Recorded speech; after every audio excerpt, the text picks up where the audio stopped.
Year 722. The world ended. This is not a metaphor for the men and women hiding in these mountains. For them, the end was real. Civilization vanished in just 11 years. A storm of steel rose from the desert and shattered the Visigothic Kingdom. Toledo, Zaragoza, Seville.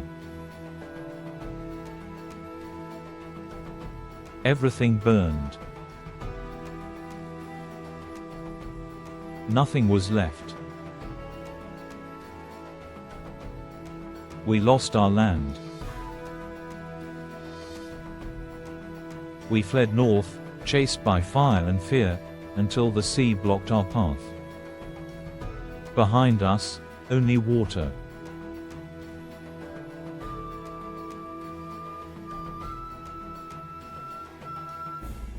Ahead of us, the greatest army the world had ever seen, the Caliphate. The Umayyad dynasty ruled from India to the Pyrenees. Unstoppable. Unquestioned. And in the heart of this colossal empire, a single point of resistance remained, a cave. 300 starving men. If they fell today, Spain would never be born. To understand why Covadonga is a miracle, we must first understand despair. How many patrols have passed since nightfall? We were once nobles, landowners, men with names. Now we were refugees, the wreckage of a lost kingdom. Do you know what hurts more than hunger? Shame. 10 years ago, I had land, servants, dignity. Today, I sleep in the mud and fight rats for stale bread. They call us an army, but look at us, we are ghosts. Morale was shattered. Many believed the invasion was divine punishment, for the sins of Visigothic kings, for the betrayal of Wittels's family, for corruption and decay. All of it was paid in blood at Guadalete. The conquerors did not only take cities, they conquered souls. They offered peace, low taxes, order. The temptation to surrender was constant. They said Cordoba had running water. They said Christians could pray, if they paid tribute. Why should we die here, Pelayo?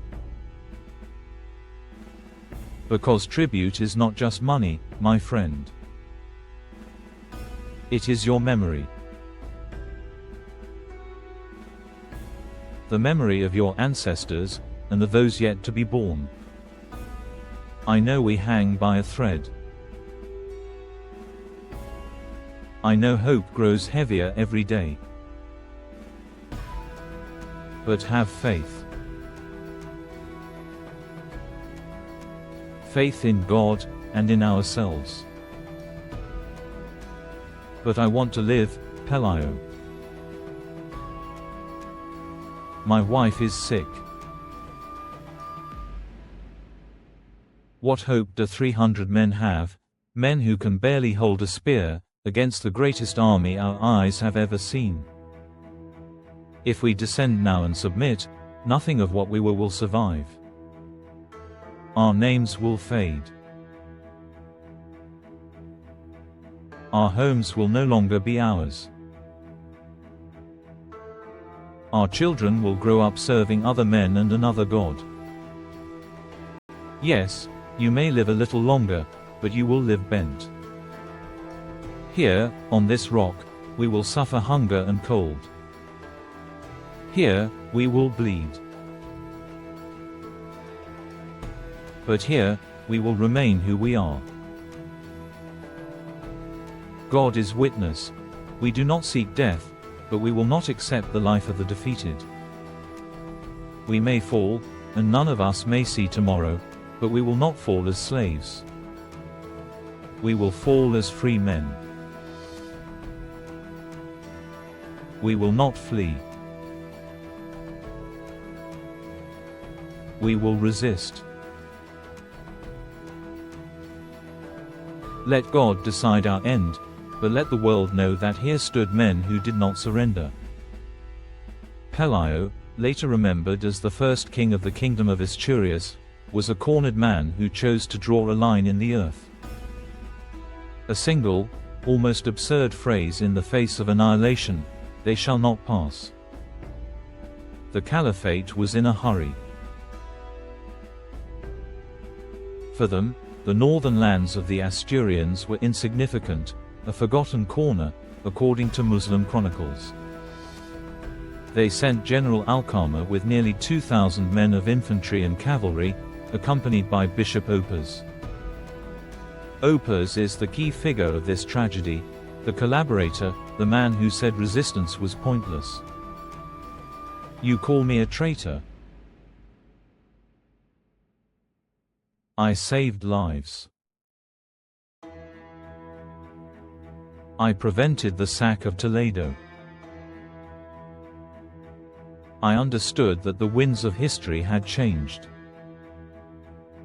Pelayo is a fool, a fanatic who will sacrifice his people for pride. God has delivered the kingdom to Islam, and to resist is to resist God's will.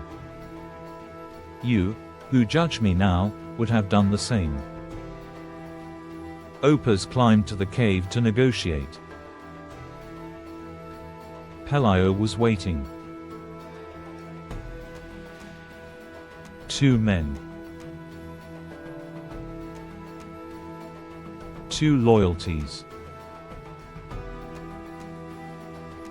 Surrender, or resist.